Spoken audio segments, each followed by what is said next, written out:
Okay, remember that they're changing my voice. This might be the most important video you hear in your life.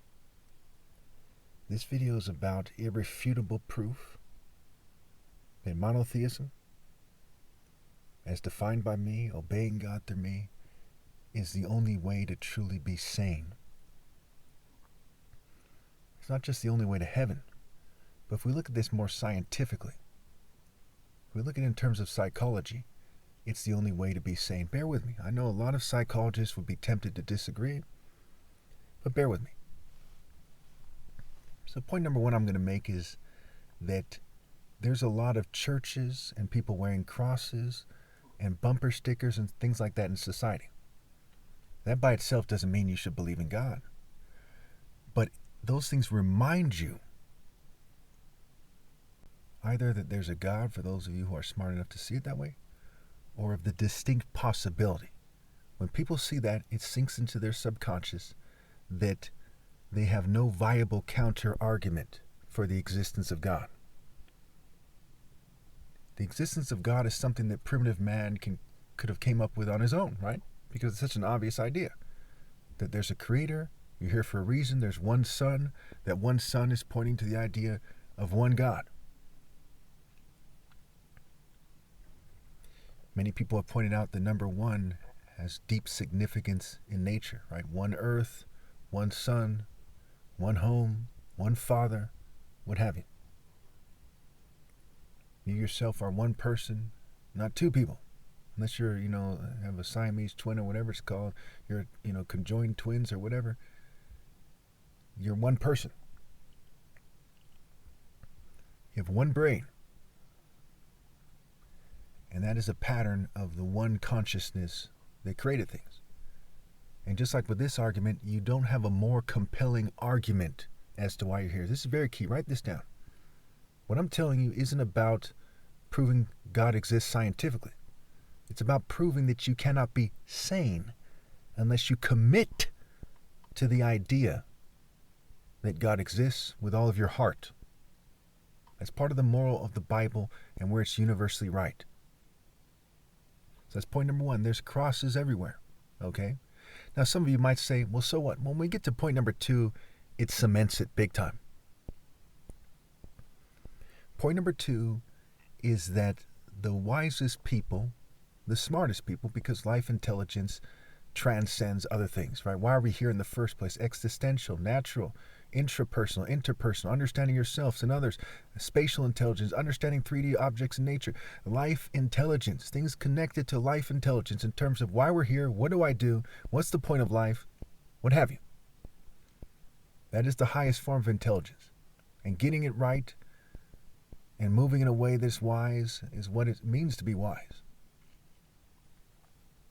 Basically. So when you look at the history of the world, you see Martin Luther King, you see Malcolm X, you see that people who otherwise would have been dumb have transcended everyone that you've ever heard of except for me. Think about this. If Martin Luther King was an atheist, what would he have accomplished? He would just look stupid. If he was a Satanist into rock and roll, he would have went down that path instead. Being monotheistic allowed him a certain depth that resonated from him, that allowed him to capture people in reality. We do not see that with atheists. There's supposedly like 33 million atheists in America. That's over twice the population of many countries.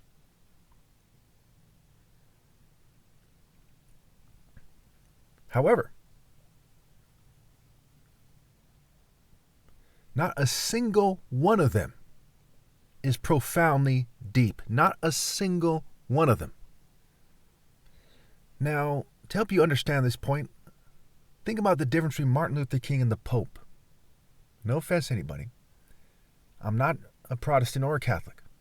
My religion is universal, pinpoint, and moral precision. But Martin Luther King went beyond the Pope. In fact, he went beyond every Pope.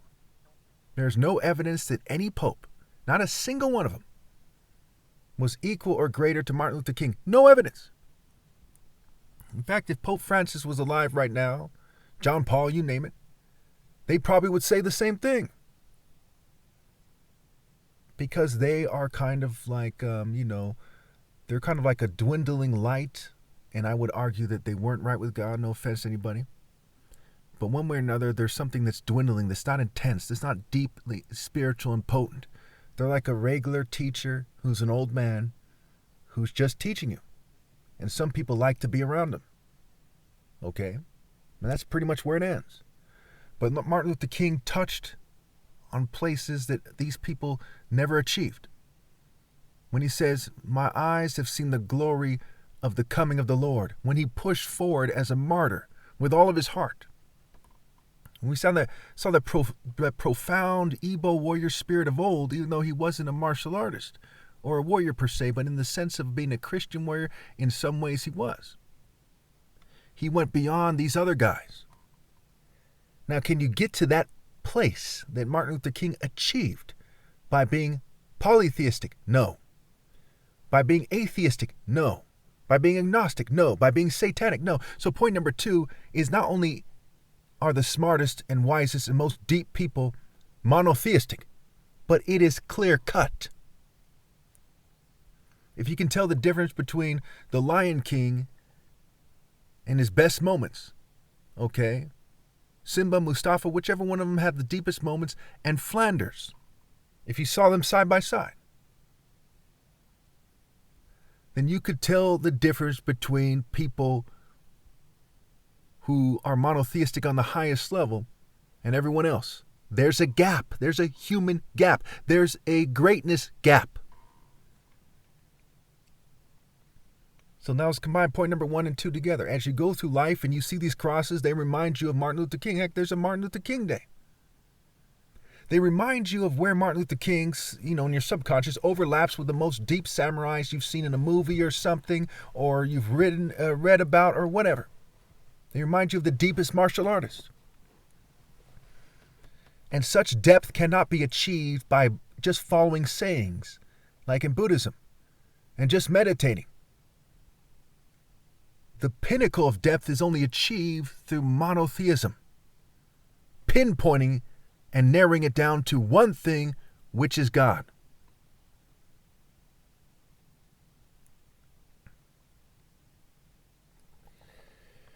And so, point number 3 has to do with sanity.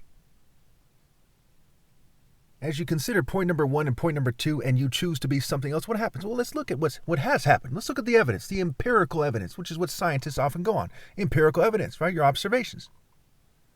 And the observations of others. And comparing notes. In popular culture, the masses of people would say that people like Marilyn Manson, or the rock groups and the heavy metal groups, Guns N' Roses, Metallica, Megadeth, Slipknot, Slayer, that they're not very deep, that they are wasting their lives, and it's like their religion to waste their lives. They often do drugs, and they don't care about themselves. They waste their brain function. They waste their time. They play loud music. Some of these people are headbangers, and sometimes they sprain their neck or whatever injuries they cause themselves. They don't care about themselves. Many of them, like goths, they're cutters. They cut themselves. Kurt Cobain committed suicide. Now, why? Did he commit suicide because he's walking with God on the highest level and he's being, harassed by technologies and the government? No. He committed suicide because of his philosophy mixed with his life path that someone who's monotheistic on the highest level could transcend. And he could not. No offense to anybody. We look at prostitutes and sex workers. Even if they believe in God, do they really believe in God? If you really believe in God and you've achieved that faith, you're not going to be a sex worker. No way. They don't like to admit this to themselves. Many of them probably go to church. But you all know damn well that I'm right. If you have faith in a moral and holy and righteous and godly and pure life, life of moral purity and moral clarity and moral intensity, then you're not going to sin. You're going to be more determined not to sin than the most determined drug addict is determined to do drugs. And it's that simple.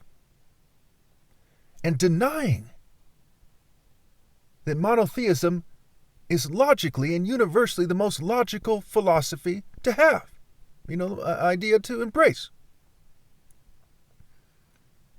It's like an addiction. You look around and you see all the signs in the other addicts and other signs in yourself that you should believe in God, and you ignore them.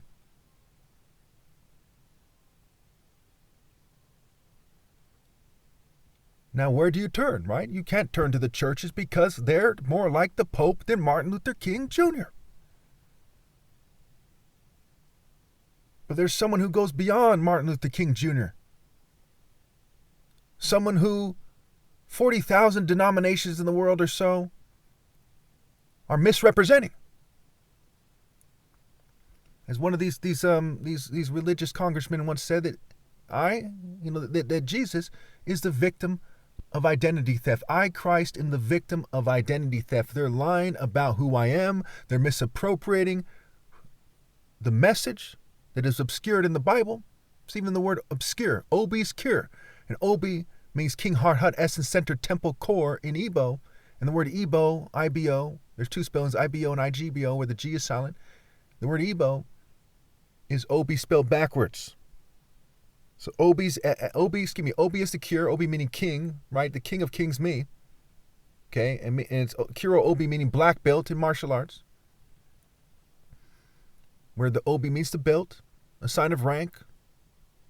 He who has the figurative and spiritual belt that transcends all other belts, especially literal belts, is the King of Kings.